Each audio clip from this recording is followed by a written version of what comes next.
What would you do if your attempt to be the best parent you could be was twisted into something ugly by the very person who should have been your partner? In today's story, a single father's compassionate actions lead to him being called a pervert, and his reaction is a masterclass in righteous anger. My name is Liam. I'm 37, and I have 3 amazing daughters: Olivia, who is 12, Chloe, who is 10, and Mia, who is 8. Their mother, Jenna, walked out on our family for another man about 4 years ago, back when Mia was just a toddler. While Jenna keeps in touch and pays her child support, her presence in their lives is more of a ghost than a parent. The whole incident started a few weeks ago. I was in the middle of laundry, sorting through piles of clothes, when I noticed red spots on Olivia's underwear. My heart sank a little, realizing what it was. I gently approached her and asked if she knew about it. The moment I asked, her face crumpled, and she burst into tears. She confessed that she had tried to call her mom,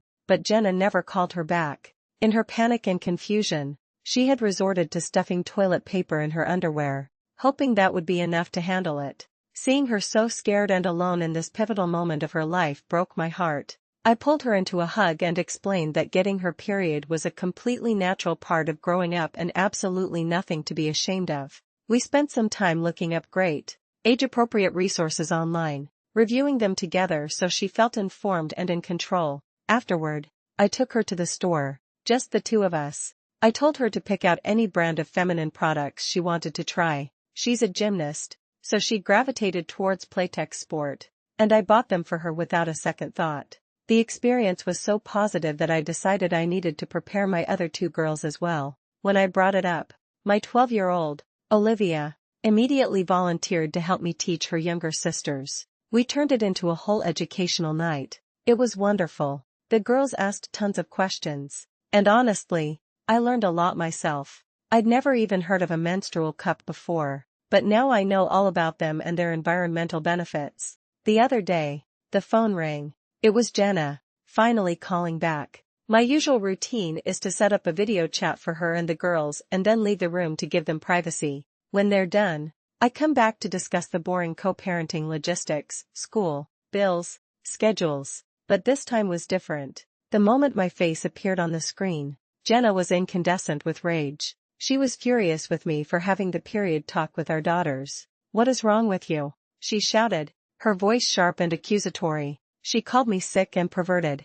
This single accusation reveals Jenna's greatest flaw, her deep-seated insecurity and her need to project her own failings as a parent onto the one person who was actually stepping up. She yelled at me, asking why I didn't call her myself if it was so urgent. She suggested I could have called one of their grandmas or aunts. The thing is, my own mother has dementia, and her mother and sisters have made it clear they think I'm a loser because I teach kindergarten. So I'm not exactly eager to ask them for favors. Jenna just scoffed and told me I was being immature and should have just toughed it out for the girls. That's when I snapped. The accusation of being a pervert for doing my job as a father, combined with her complete lack of accountability, just ignited something in me. I shouted back, my voice raw with frustration. "Maybe if you weren't such a deadbeat and answered your goddamned phone once in a while, you could have handled this." The floodgates opened.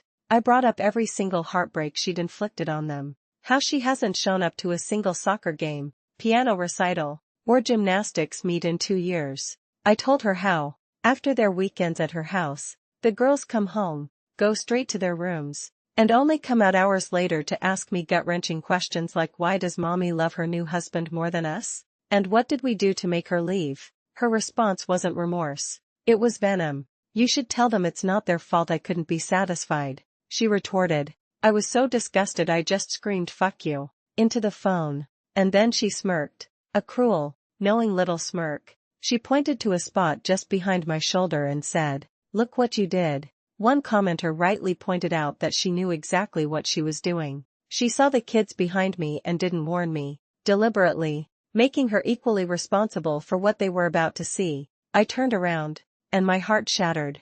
My 2 younger daughters, Chloe and Mia, were standing in the doorway, their faces streaked with tears. I never, ever shout in my house, and I knew in that instant that I had terrified them. Just then, Olivia stormed past me and started screaming at her mom through the phone screen. And while I appreciated her fierce loyalty, Seeing my 12-year-old fighting this battle for me was the last thing I ever wanted. Jenna made a critical miscalculation in that moment, completely unaware that by using her children as weapons, she was severing the very bond she took for granted and cementing their loyalty to their father. Before I could de-escalate anything, she hung up. The aftermath was quiet and heavy. I felt so awful that I immediately declared a free-for-all on the ice cream in the freezer and limitless hours of video games. I even sat through all the Twilight movies with them, which, if you've seen them, is proof of my profound love for my children. But as I sat there, I couldn't shake the feeling of guilt. One commenter offered a different perspective that I've held on to. Have you considered they were crying because of how you were treated rather than the fact you lost your temper? Children are more observant than we give them credit for. It's true. My oldest daughter's immediate defense of me makes it hard to believe I was entirely the villain in that moment. I didn't know they were standing there, listening to it all. Ultimately, this story teaches us that true parenting isn't about biology or outdated roles, but about showing up with love, support, and understanding, even when it's difficult. A parent's presence and effort are the greatest gifts they can give their children. So, our question to you is, was the father's outburst justified, or should a parent never lose their temper in front of their children, no matter the provocation? Let us know your thoughts in the comments below.